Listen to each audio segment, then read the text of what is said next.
ଧନ୍ୟରେ ସମାଜ ଏବେ ବି ଏଭଳି ଘଟଣା ଘଟୁଛି। ବିଷ୍ଟାଇ ଖୁଆଇ ଦେଇଥିବା ପୀଡ଼ିତାକୁ ଭେଟିଲେ କଣ୍ଟାବାଞ୍ଜି ବିଧାୟକ। ବଲାଙ୍ଗୀର ଜିଲ୍ଲା ବଙ୍ଗମୁଣ୍ଡା ଥାନା ଅନ୍ତର୍ଗତ ଜୁରାବନ୍ଧ ଗାଁରେ ଘଟିଥିବା ଘଟଣାକୁ ନେଇ ଓଡ଼ିଶାରୁ ଦିଲ୍ଲୀ ପର୍ଯ୍ୟନ୍ତ ଚହଳ ପଡ଼ିଥିବା ଦେଖିବାକୁ ମିଳିଛି। ଗତ 16 ତାରିଖ ଦିନ ଜମିରେ ମୁଗ ଚାଷକୁ ନେଇ କିଛି ପାଟିତୁଣ୍ଡ ହୋଇଥିଲା। ଏନେଇ ଜଣେ ଯୁବତୀଙ୍କୁ ମାରପିଟ କରି ବିଷ୍ଠା ମୁହଁରେ ବୋଳି ଦେଇ ଖୁଆଇ ଦେଇଥିବା ଅତି ଦୁଃଖର କଥା।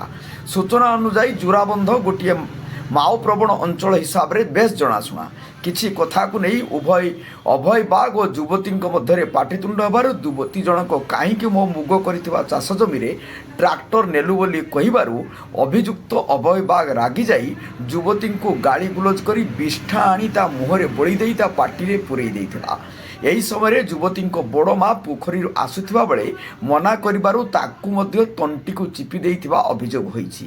ଏନେଇ କଣ୍ଟାବାଞ୍ଜି ବିଧାୟକ ଲକ୍ଷ୍ମଣ ବାଗ ପୀଡ଼ିତଙ୍କ ଘରକୁ ଯାଇଥିଲେ। ପୀଡ଼ିତାଙ୍କ କଥା ଶୁଣି ଶ୍ରୀ ବିଧାୟକ ଚୁଇଁକି ଯାଇଥିଲେ। ଅଭିଯୁକ୍ତ ଯିଏ ବି ହେଉ ତାକୁ ଛଡ଼ା ଯିବନି ବୋଲି ସେ କହିଥିଲେ। ଏହା ମଧ୍ୟ କହିଥିଲେ ଯେ ଯୁବତୀଙ୍କୁ ଯାହା ଦରକାର ଅଛି ତାର ସବୁ ସୁବିଧା କରାଯିବ କହିଛନ୍ତି। ଆଉ ମଧ୍ୟ କହିଥିଲେ ପୀଡ଼ିତା ଯୁବତୀଙ୍କୁ ପ୍ରଧାନମନ୍ତ୍ରୀ ଆବାସ ଯୋଜନାରେ ଅନ୍ତର୍ଭୁକ୍ତ କରାଯିବ, ସରକାରୀ ସହାୟତା କରାଯିବ ବୋଲି ମଧ୍ୟ ସେ ପ୍ରକାଶ କରିଥିଲେ। କଣ୍ଟାବାଞ୍ଜିରୁ ରାଧାଶ୍ୟାମ ମେହେରଙ୍କ ରିପୋର୍ଟ, ଜନତା ଏକ୍ସପ୍ରେସ।